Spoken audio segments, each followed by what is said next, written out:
فتئ جمهور الدار البيضاء يتساءل عن موعد إعادة افتتاح المركب الرياضي محمد الخامس. أشغال إعادة تهيئته دامت أشهرا طويلة، واليوم زيارة ميدانية تفقدية للوقوف على مدى تقدم هذه الأشغال. رئيس الجامعة الملكية المغربية لكرة القدم ووالي جهة الدار البيضاء سطات وعامل عملة أنفا طرحوا أسئلة واستفسارات على اللجنة التقنية لمعرفة تاريخ نهاية هذا الورش الكبير. اليوم في يعني ادق التفاصيل نتاع الاشغال وتقدمها، يعني التوقعات ان شاء الله في نهايه مارس يكون المركب جاهز. اللي اكيد ومؤكد ان الفرق الرجاء والوداد غيلعبوا مباريات في المركب الرياضي محمد الخامس، وفي مقدمتها مباراة الديربي نعيشها جميعا ان شاء الله في اجواء استثنائيه وجديده.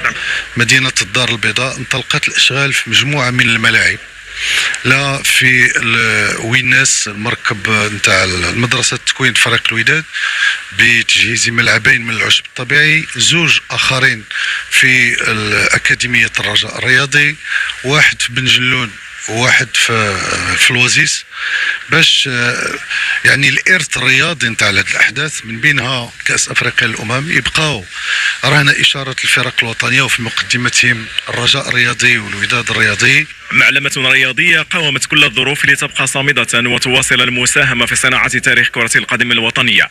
معلمة تغيرت ملامحها بعض الشيء تماشيا مع معايير الجيل الجديد لملاعب كرة القدم.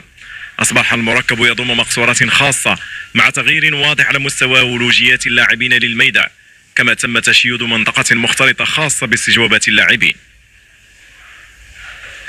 نعرفكم على بعض التغييرات التي طالت ملامح المركب الرياضي محمد الخامس بمدينة الدار البيضاء، حيث نتواجد الآن بهذا الممر الذي خصص لحافلات الفرق أو المنتخبات أو الأندية التي سوف تجري مبارياتها بهذا المركب. هذا الممر يؤدي مباشرة إلى هذا الممر، أيضا هو عبارة عن ممر أو عبارة عن مستودعات الفرق التي سوف تجري مبارياتها في هذا الجانب. ممر آخر بالنسبة للمنتخب الآخر أو للفريق الآخر الذي سيلعب المباراة، الفريق الثاني. هذا مستودع الملابس كما قلت، الممر يؤدي مباشرة إلى مستودع ملابس اللاعبين الذي تغير بشكل ملحوظ لما عهدنا عليه خلال السنوات الماضية.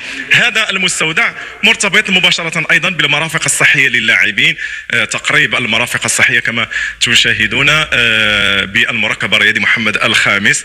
باب آخر يؤدي إلى الممر، ثم المرافق الصحية التي يحتاجها اللاعبون قبل أو أثناء أو بعد إجراء المباريات. والملاحظ أيضا إضافة هذا الركن الذي يتماشى مع متطلبات مباريات كرة القدم في هذا العصر الحديث أو المستجدات الحديثة لكرة القدم. هذا وجه من أوجه التغيير التي طالت المركب الرياضي محمد الخامس بالدار البيضاء. الملعب الذي أرخ لمحطات أجيال ذهبية في كرة القدم يشهد اللمسات الأخيرة استعدادا لاستقبال مباريات غارمي الدار البيضاء.